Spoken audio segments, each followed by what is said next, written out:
After spending the week making the most disastrous and dangerous nominations to his cabinet that we have ever seen from a president-elect, Donald Trump sent his stooges out on the Sunday shows to try to defend his decisions, and they did not do well.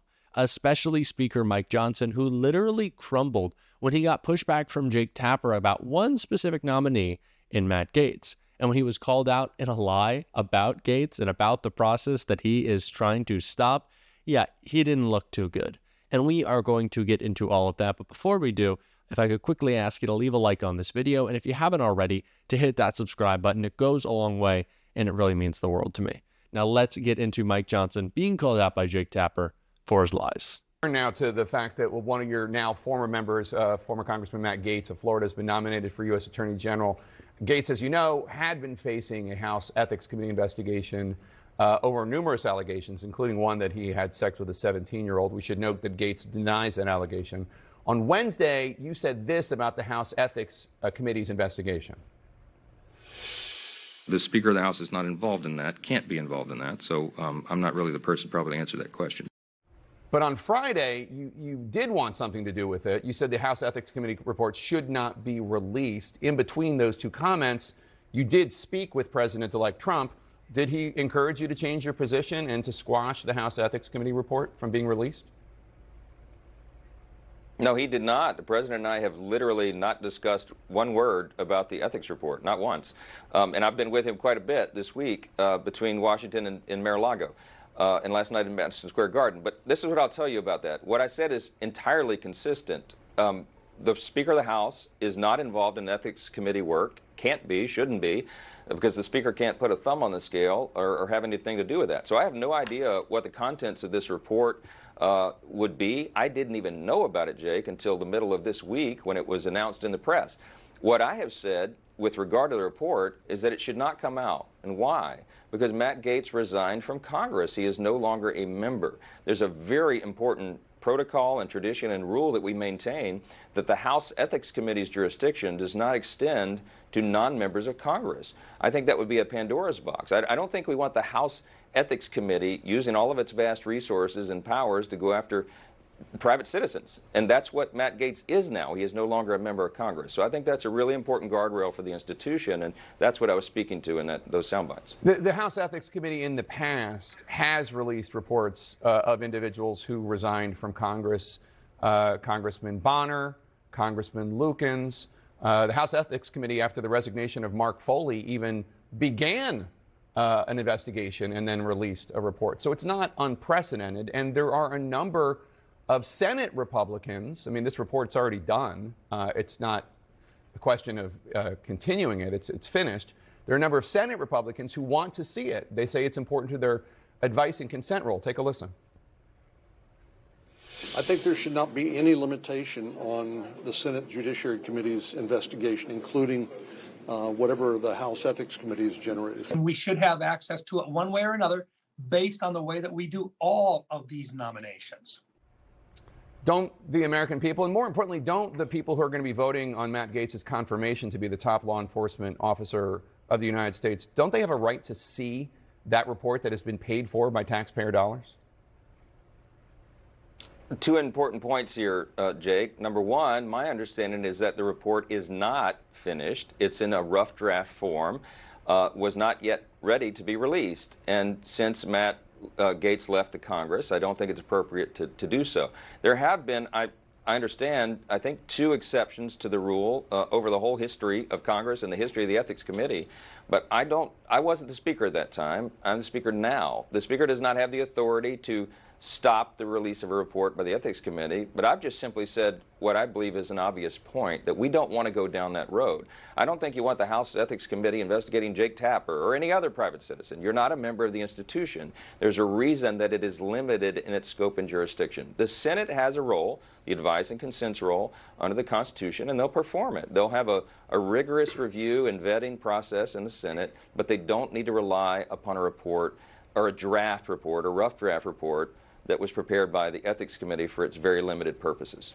So beyond the question of whether or not Congressman Gaetz broke the law, and certainly there's a presumption of innocence for anyone, a lot of House Republicans, your colleagues, the people you lead, have real issues with Matt Gaetz as somebody to lead the U.S. Justice Department. I'm sure you've heard them, because I've heard them. I want you to take a listen to now Senator, former House member, Markwayne Mullin of Oklahoma, talking to our Manu Raju months ago about Matt Gaetz. He was accused of sleeping with an underage girl. And there's a reason why no one in the conference came and defended him, because we had all seen the videos he was showing on the House floor that all of us had walked away of the girls that he had slept with. He'd brag about how he would crush ED medicine and chase it with an energy drink so he could go all night. So just to take a step back, because you and I have known each other for a long time. You're a man of faith, you're a man of God, you're a man of family.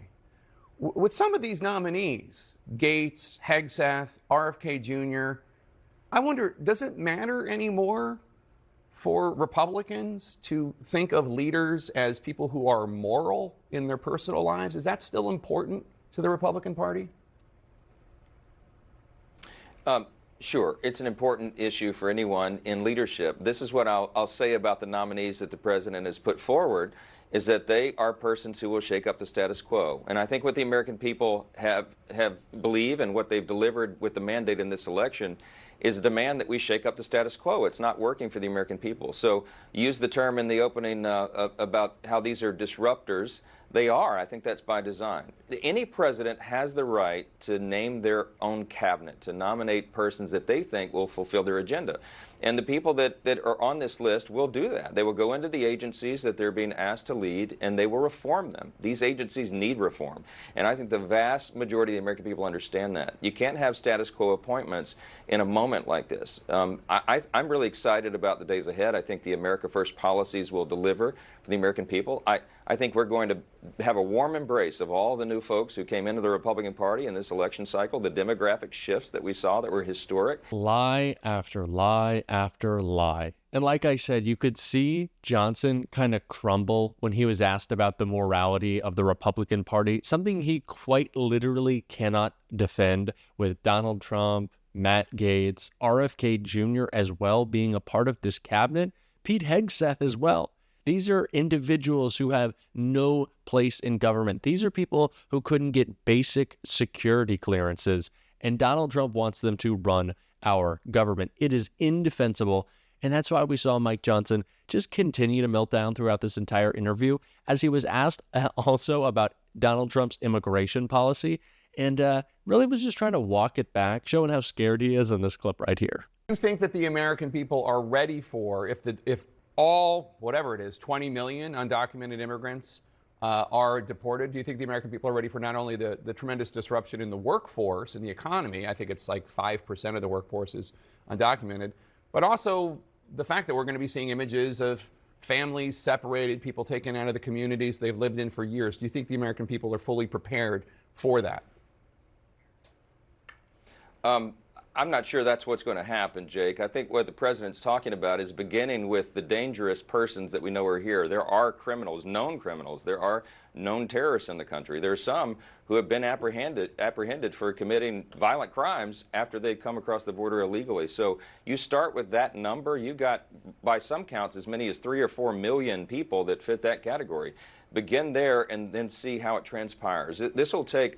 It is crazy to me that MAGA thinks that they can slow down some of Trump's policies, that he actually doesn't want to deliver what he promised in mass deportations, attacks on our institutions, slashing the government and programs that are most needed for those most vulnerable. That is exactly what he wants to do. And Mike Johnson's attempt to walk that back just shows how really ignorant he is in what's about to happen in our government. And hopefully Mike Johnson does put up a bit of a fight. I don't expect him to, but maybe it's a possibility, especially because when he was asked about tariffs, yeah, he seemed a little non-committal. Another top priority for the incoming Trump administration, an across-the-board 10% tariff on all imports, and even larger tariffs on all imports from China. Some experts say that President-elect Trump could enact the China tariffs on his own, but might need legislation for the new universal tariff. Are you going to bring that to the floor of the Congress in the first 100 days, a new 10% across-the-board tariff on all imports? Well, just like with immigration policy, I'm not going to put the cart before the horse. The president and I have talked about this as recently as yesterday, the use of tariffs in the economy and how that might be done. It will be a balancing act, as it always is, but he has some ideas, aggressive ideas, to grow this economy again and to reduce the cost of living. And there are a number of factors that will go into that. I mean, we have lots of legislation already planned, and he has action from the White House already planned to bring down the cost of living. How? By, well, incentivizing American companies to invest here again and to grow jobs, create more jobs for more people. It looks like MAGA Mike Johnson doesn't know what he signed up for. If you're going to be in Donald Trump's cult, you have to be all the time. And that includes when he's making terrible decisions that'll affect the country. But it's what you supported, and it's what you voted for, Mike. So the burden's going to be on you when it all goes to hell.